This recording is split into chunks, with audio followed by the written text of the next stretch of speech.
Magandang gabi po sa inyo, Sir Kano. Sana'y mabasa ninyo ang kwento kong ito.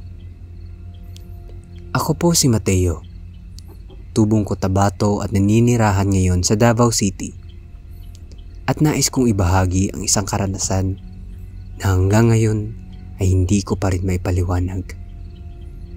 Hanggang ngayon ay bumabalot pa rin sa aking alaala.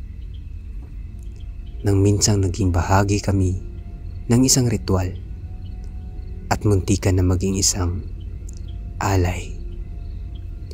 Hindi ko nasasabihin kung saang eksaktong lugar, ngunit ang lokasyon nito ay nasa Mindanao. Kasama ko sina Angelo, Kevin at Lisa, mga kababata ko mula pa noong high school. Nakasanayan na namin magkita-kita tuwing may okasyon.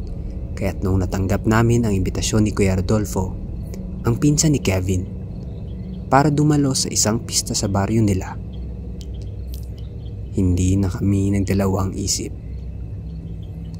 Nakatira kami noon sa syudad, kaya't para sa amin, ang papunta sa isang baryo ay ang pagkakataon upang makapag-relax, makapag-bonding at makatikim ng mga pagkaing probinsya na bihira naming matitikman. Napagpasyahan namin magkakaibigan na magkita-kita sa bahay upang mapag-usapan ang biyahe. Bakas sa aming mga mukha ang excitement at kahit bukas pa kami pupunta ay nakapagbalot na ako ng gamit. Habang nagmimerienda kami ay napatanong ako kay Angelo. Oo nga pala pre, paano mo nga ba nakilala yung pinsan mo na yun? Parang ngayon ko lang kasi narinig yan sa'yo. Tanong ko kay Angelo. Oo pre, sa Facebook ko lang din nakilala yun. Nag-chat sa akin na kung gusto ko ba daw gumala sa kanila. At saka nag-send rin siya ng picture namin ng reunion nung bata pa ako. Ito tingnan nyo. Sabay abot sa amin ni Angelo ang cellphone niya upang ipakita sa amin ang larawan. Eto ba yun? Ba't parang layo niya sa inyo? Tsaka nakakatakot naman. Mukhang rebelde yung mukha. Sabat ni Lisa. Ewan. Bastang importante, magsasaya tayo doon. Sabi ni Angelo habang nakangising tingin sa amin. Nag-uusap-usap kami noon patungkol sa susunod namin na gala nang marinig kami ni nanay. Iho, sigurado ba kayo sa pupuntahan nyo? Alam nyo bang kilala ang lugar na yan sa mga kulto at mga itim na mahika? Naku, mag-ingat kayo ha? Sabi ng nanay ko. Tita naman, di naman po kayo nasanay. Sa dinami-rami na nang puntahan namin, ngayon pa kayo magsasabi ng ganyan. Ana ni Angelo habang umuwi ng tinapay. O nga po tita, saka panibagong adventure namin to. Sigurado akong papatok to sa vlog kasi yun lamang ito makikita na maraming tao. Sabat naman ni Kevin. Hay nako. Sige, basta sinabihan ko na kayo ha. Mag-ingat kayo. Saka magdasal muna kayo bago kayo umalis. Paalala ni nanay noon bago siya pumasok ng kusina. Akala ko noon, Sir Kano, tipikal na kwento lamang ito ng mga matatanda. Ngunit sinabi niya rin ito sa mga kaibigan ko. Nagtatawanan lang kami noon. Hindi namin alam na yun na pala ang magiging simula ng bangungot. Pagdating namin sa baryo, sinalubong kami ni Kuya Rodolfo. Matikas ang tindig nito, ngunit baka sa kanyang itsura na naninirahan ito sa kagubatan. Eto na pala kayo. Bati sa amin ni Kuya Rodolfo. Oo nga po, ang layo din pala nito no? At nakakangalay din yung biyahe pero ayos lang kuya. Magaganda naman yung mga tanawin. Tugon naman ni Angelo. Hinatid kami ni kuya sa aming mga silid.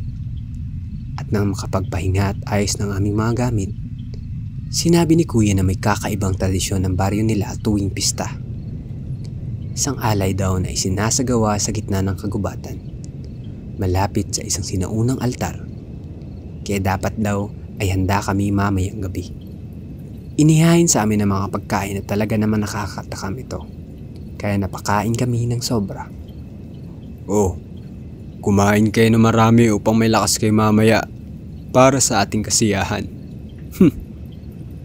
Ani ni Kuya Rodolfo na may halong konting pagtawa. Pagkatapos noon ay napagkasunduan naming libutin ang baryo. Maraming tao sa mga bahay-bahay na nagkakantahan at nagsisiyahan. Yun bang isang tipikal na piyesta? Ngunit habang naglalakad kami ay tila ba kakaiba ang tingin ng mga tao. Yung para bang hindi nila mabitawan ang tingin nila habang may guhit ng ngisi sa kanilang mukha. Ngisi na para bang galak na galak sila na kami ay bumisita sa kanilang lugar. Ang kakaiba pa dito ay hindi man lang sila nagsasalita. Nakangiti lang sila sa amin at nakatitig. Hindi ko maiwasang mapansin ang tingin ni Lisa. Tahimik at malalim. Parang may naiisip siyang hindi niya masabi. Mateo, hindi ko gusto ang pakiramdam dito. May mga lugar na parang hindi tama eh. Pabulong na salita ni Lisa sa akin. Ano ka ba, Lisa? Huwag kang KJ. Saya dito saka madaming magagandang babae. Ako, sana'y maka-score ako ngayong gabi. Naiintindihan ko din si Lisa. Pansin kong madami ding dekorasyon ng lugar. Ngunit ni isa sa mga kabahayan dito ay hindi mo makikitang nagluluto o naghahanda ng pagkain. Pista nga, di ba? Ganun ang dumadaloy sa isip ko. Ngunit ipinagsawalang bahala ako ito. Hindi ko na lang siya pinansin. Siguro, iniisip ko noon, dala lang yun ng pagod sa biyahe o takot sa bagong lugar. Bukod pa doon, ay nakikita ko na madaming mga kabataan na sa wari ko'y halos kasing edad din namin na nagsasaya. Pero sa kaloob-looban ko, may bumubulong na parang may mali. Kinagabihan, niyaya kami ni Kuya Rodolfo na sumama sa kanila sa gubat kung saan gaganapin ang alay. Sa unay nag-aalangan kami pero dahil excited si Kevin, nagpasya kami sumama. Nang makarating kami sa gitna ng gubat, nakita namin ang altar na yari sa bato. At sa lalim nito ay may isang figura na tila ba pinaghalong anyo ng tao, manok at unggoy. Matanda na ito. Puno ng lumot at nakapalibot dito ang mga matatanda sa baryo. Nakasuot sila ng talukbong na itim at mahabang kasuotan na kulay itim din. Umaawit ng tila ba isang himno. Mata ay nakatitik lamang sa altar at tila nag-aabang ng isang bagay. Ang lamig ng hangin serkano ay tila ba mas mabigat sa karaniwan. Para bang hinihigop ang init mula sa katawan namin at ang bawat hakbang ay nagiging mas mabigat. Mas nakakatakot. Magkakaroon ng alay ang baryo natin ngayong gabi. Isang tradisyon na minana natin mula pa sa mga ninuno.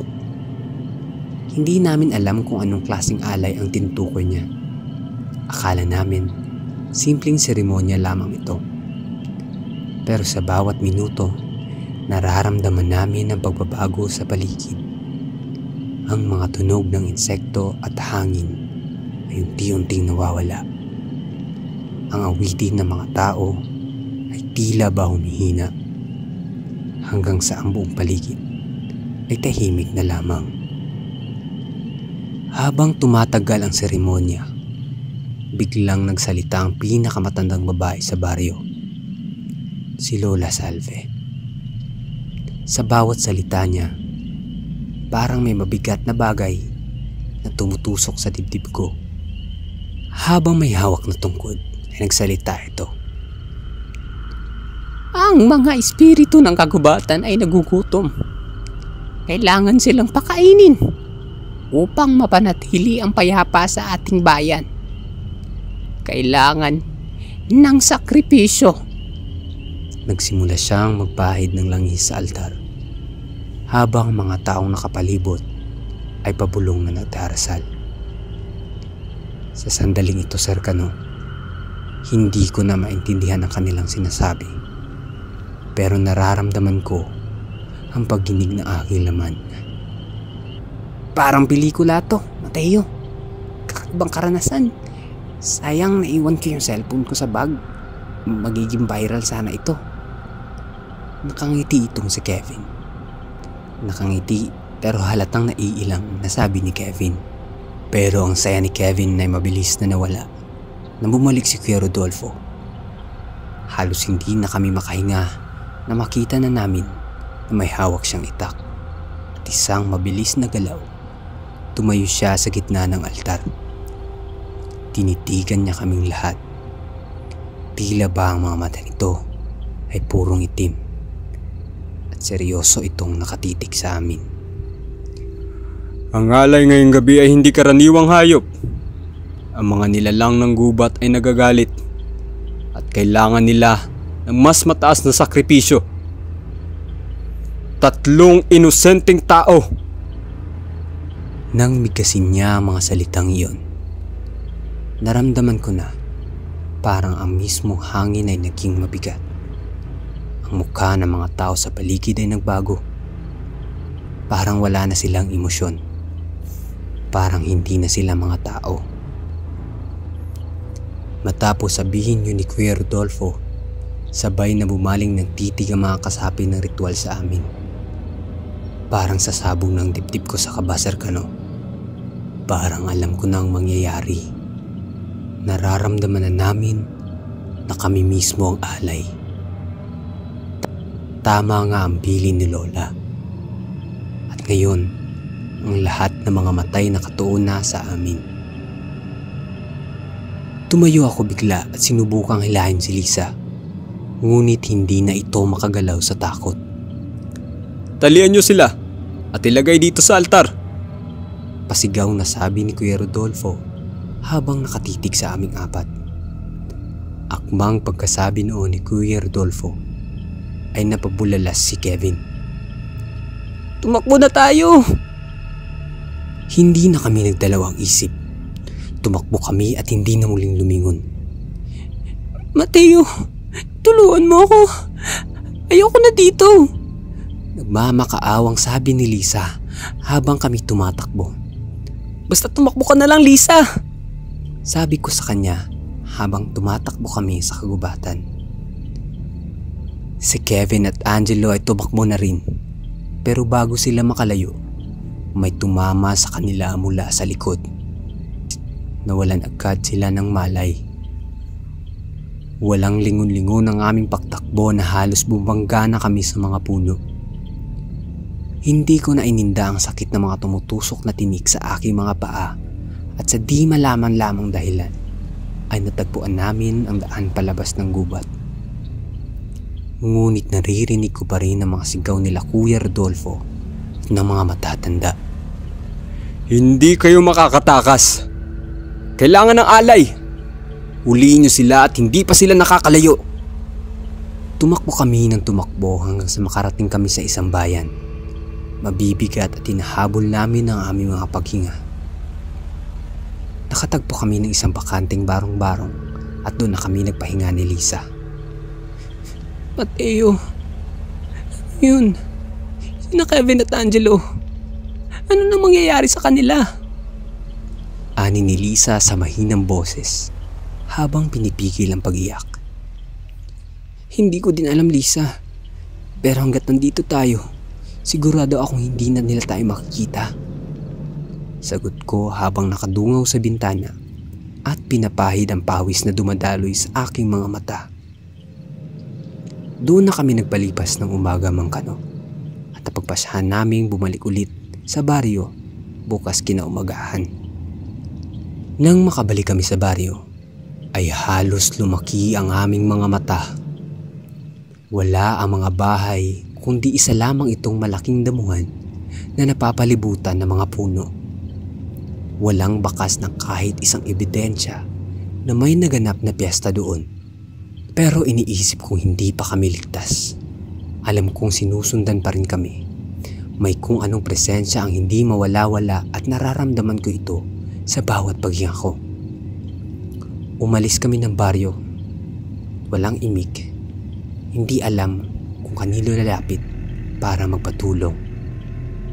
Wala na sila Kevin at Angelo. Hindi na namin sila makita noong gabi ng ritual. Mateo, hindi ko na sila maramdaman. Hindi na sila babalik, Mateo.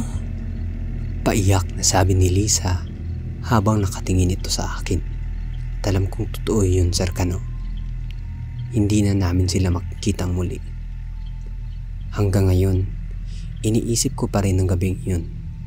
Sa tuwing dumadaan ang pista ng mga baryo, natatakot akong baka muli akong tawagin ng mga espiritu ng kagubatan.